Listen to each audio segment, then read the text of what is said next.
contato com um cara que se chama Tyrown, que era amigo de um alemão que eu fotografei no Brasil. E aí ele falava, você precisa conhecer o Tyrown. E aí ele trabalha com moda, ele trabalha com eventos. E aí eu vou querer fazer o lifebylufe na casa dele. E a gente marcou um encontro naquela estátua ali. Eu não conheço ele ainda, nunca ouvi falar. Não sei como é que é a casa dele, não pedi foto também. E aí agora chegou hoje em Frankfurt com esse dia abençoado. E a gente vai encontrar mais uma pessoa que eu não conheço, um alemão, chamado Tyrown.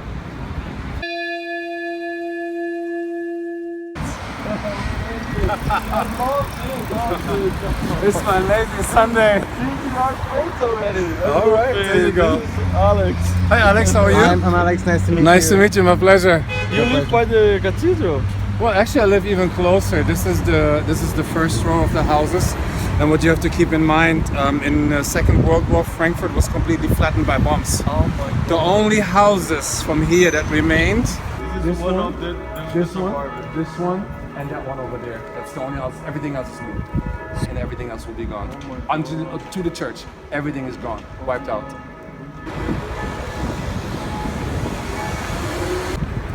And this is the cathedral where most of the Roman emperors received their crowning.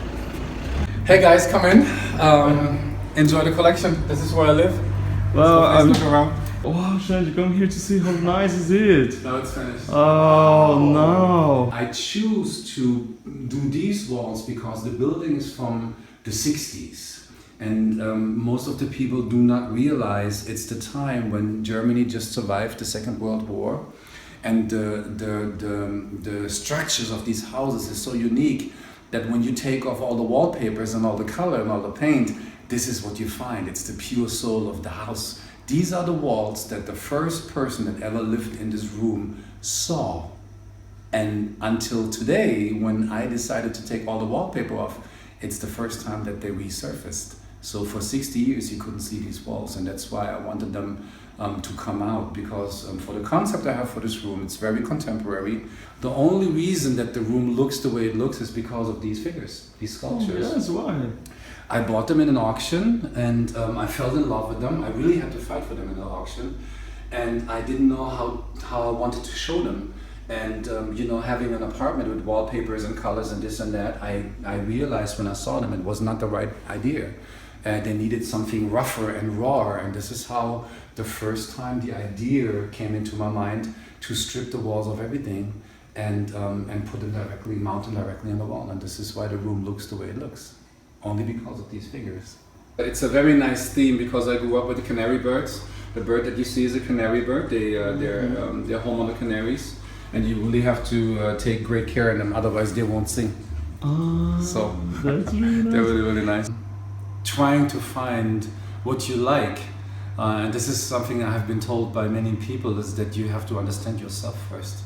And in order for you to understand yourself first, you have to observe, you have to listen, sometimes not to talk, and still observe more and absorb more. And the stuff that you see that's surrounding me is not just items, because the most tragic thing for a collector is to be disconnected from his collection. Because what people don't realize is all these items that you start to grow to love are like mini generators. They generate energy, they generate inspiration, and they generate power. And you know, me being a creative person, this is what I need to see every day, I need to look every day in order for me to remember myself, what I'm here for. And each time you literally handle them and you look at them, you find another thing out about them that you didn't know, even though you had it for 10 years. That's the most interesting time, because you are actually creating a home for your soul, you know? And then you have to ask yourself, and I'm not bashing, but if you go out and you have a tendency to find things that complete you as a person, you really have to be aware, you know, are you going to put any kind of posters on your wall, or are you really trying to create a home for your soul? And I think this is the most important thing. When you consider building yourself a home, it has to reflect you, and you have to communicate with everything inside. I just don't go out and buy something. I can only buy it if it has a purpose, and the purpose is not to serve, the purpose is to energize. This is how you build up, you know. With 20, you don't know if you like green, blue, or red. And then with 30, you all of a sudden like furniture out of wood and not out of plastic, you know. And then with 40, you understand the difference in light temperatures, that you want a bright light because it makes you feel better than a yellow light, you know. And these things take time. If you realize we are all mammals, you know, and a baby, when it's born, it needs so long to grow up to be an amazing human. And that's the same thing, it does never stop. You have to give yourself time to understand what you like and what you want and what's right for you. And you must not be afraid to let go of the things that do not belong to you. You know, sometimes they hinder you. That could be a car, it could be a cupboard, it could be a poster or a picture. Whatever doesn't belong to you, you have to let go, you'll feel it. You know, when we talk about people trying to build a life for themselves, first of all, it's not building a house or building an apartment, it's building a life. Then we have, the first rule that we have to understand is that we are not identical. None of us is. We all have individual flavors, individual ideas, individual power, individual energy. And to be impatient means that you make decisions that fall into a mainstream of the market, you know. In order for you to be different, sometimes you have to sit back and go, what is it that I really want? I like tattoo art, number one. It's really amazing work. Some of them are what we call old colored. When you look at these, they are not printed with color. What happened back then is it's a graphic print, and then people sat down and they painted all the color in, because in the time that these images were developed, there was no printing process with color possible. So they had to be hand colored. And since I'm tattooed myself, as you see, it's a traditional tattoo from Samoa, and they correspond. I had to have something in my house that reminded me why I got my tattoo. I love these houses like yours, which is everything has a meaning, and a good meaning. Now most of the pieces in this section of the home are old pieces. We start at 1498. You have some hand drawings, you know, from the early times of the 1700s. Then you have the stuff that you see here, which is William Hogarth from London. It's from 1752, and the one above is from 1754. Some of the most iconic images that you will ever find, because it has to deal with the end of our time. Now we had a chance to look at the center of the house. You've learned that the pieces here need a special protection from the sunlight. With the office, I have a home office. This is not the case. This is very contemporary. Most of the stuff you find here is very, very modern. You have two works, Time Bokan by Takeshi Murakami from Japan, an artist that I really much adore. Then this is accompanied by two works from Will McBride, an amazing photographer in post-war Germany. And he reflects the absolute freedom of the time when everything was wiped out and nobody knew where to go. This room used to be white.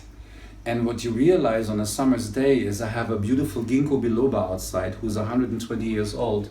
And when the sunlight hits the leaves, it reflected a light green into the room. And this is what I wanted to capture somehow. So I came up with a concept for the room, that it's a naturally inspired room. That's why you have the stone wood stands. You have a lot of wood and stuff in this room. This is mahogany from Indonesia. Then you find the light on the ceiling. And when I turn it on and it gets warm, the flowers open up. So this whole room is actually natural inspired. Can you do this so we can Of course, see? yeah. Gente, é o seguinte, vocês estão reparando que a luz está abrindo. Conforme ela vai esquentando, ela abre a flor. Que demais, that's so cool. Isso aqui é um vaso. Can I touch it? Of course, I told you before. But this is inside is plastic. No, it's What color. is this? It's a piece of wood. It's a branch from a tree. And inside? It's just colored. They take the inside out. If you don't take the inside out, it breaks. Yeah, it's amazing. Olha, gente, que ideia boa. So any guesses from the both of you what this is? This Bible. Bible, What kind of Bible is it? the Lutheran. No, it's not a Lutheran. It's a Bible from 1631. One of the first ones that contain the Old and the New Testament, and yes, it's one of the first ones ever been printed in German. Back in the day, it was not usual to have a Bible illustrated, and this Bible has about 52 illustrations that look like this. Oh, God. It's a different process, also wood engravements, and they have many. It's really an amazing Bible. And it's an old one. Wow, it's almost the age of Brazil.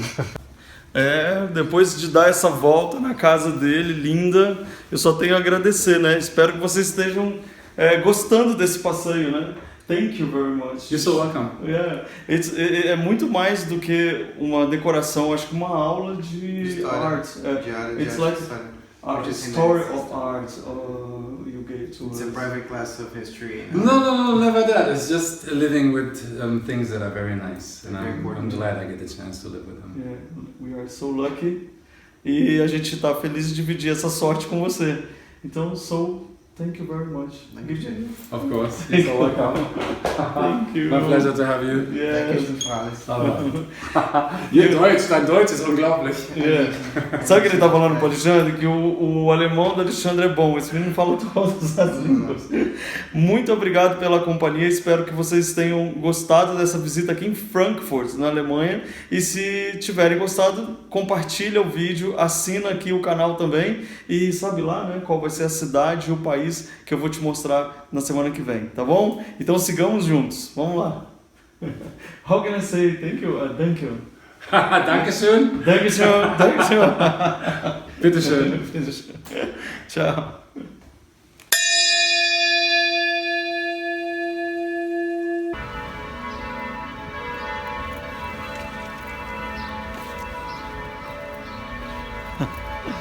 Acabei de sair da casa do Tyrown e ele me deu esse presente que é cheio de significados.